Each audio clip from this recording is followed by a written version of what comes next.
विपक्ष या मोदी, जेपीसी में कौन है ताकतवर? जेपीसी में सबसे ताकतवर क्या बीजेपी है? आखिर कितने मुस्लिम हैं, कितने विपक्षी हैं? चलिए आपको बताते हैं इस रिपोर्ट में। वक्फ बोर्ड बिल पर मोदी ने तो खेल ही कर दिया। जेपीसी को बिल भेजकर मोदी ने चल दिया अपना दांव। जेपीसी में सबसे ज्यादा सांसद आखिर किसके हैं, हम बताते हैं, बीजेपी के।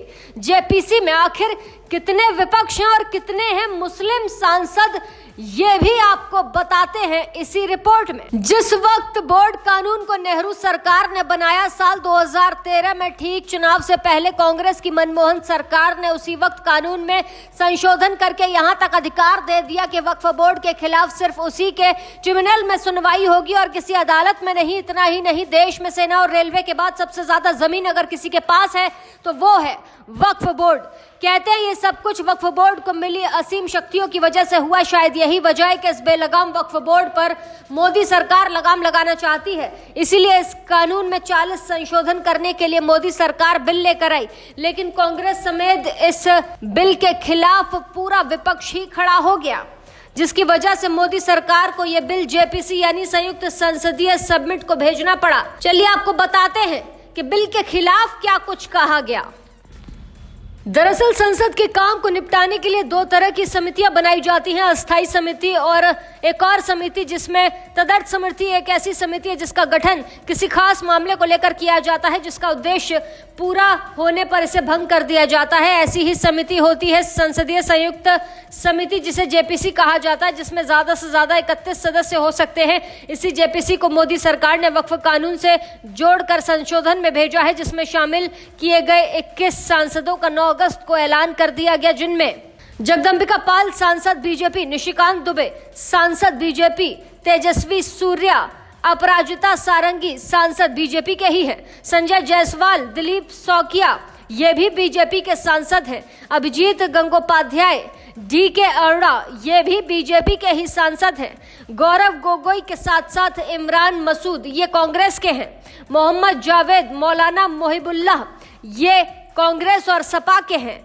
कल्याण बनर्जी सांसद TMC, ए राजा सांसद DMK, LK देवरायलू सांसद TDP, दिलेश्वर कमौत सांसद JDU, अरविंद सावंत शिवसेना के सांसद, सुरेश गोपीनाथ NCP के सांसद, नरेश गणपत सांसद शिवसेना के, अरोड़ा भारती LJP-RV की सांसद, असदुद्दीन ओवैसी सांसद AIMIM।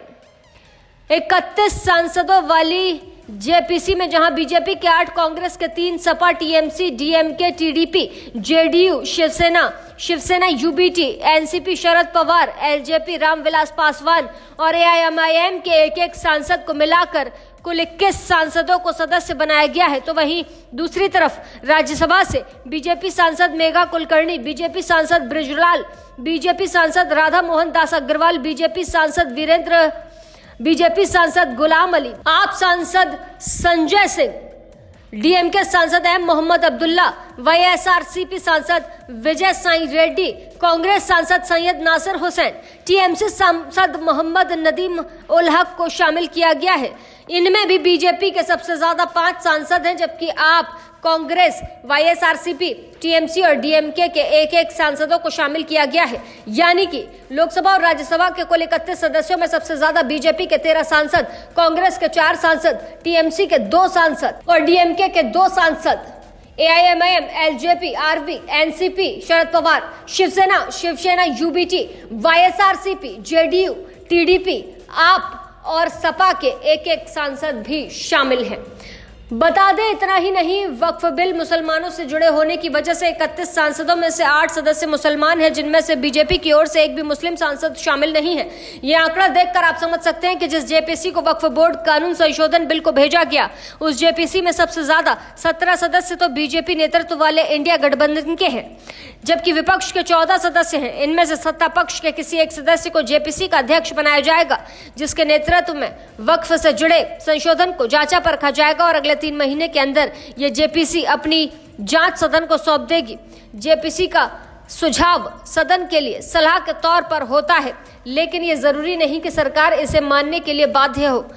कमेटी में ज्यादातर सांसद सत्ताधारी पार्टी के होते हैं, इसीलिए कई मौकों पर जेपीसी के सुझाव मान लिए जाते हैं। अब देखने वाली बात यह होगी कि सदन में जेपीसी की रिपोर्ट आती है तो सरकार इस रिपोर्ट की बात वक्फ बोर्ड से जुड़े संशोधन बिल पर एक्शन लेगी या नहीं। बहरहाल जेपीसी से जुड़ी और सी जानकारी के लिए आप हमें फॉलो करना मत भूलिएगा, सब्सक्राइब करना मत भूलिएगा। ऐसी ताज़ा तमाम बड़ी अपडेट्स के लिए आप देखते रहें अपना उत्तर प्रदेश।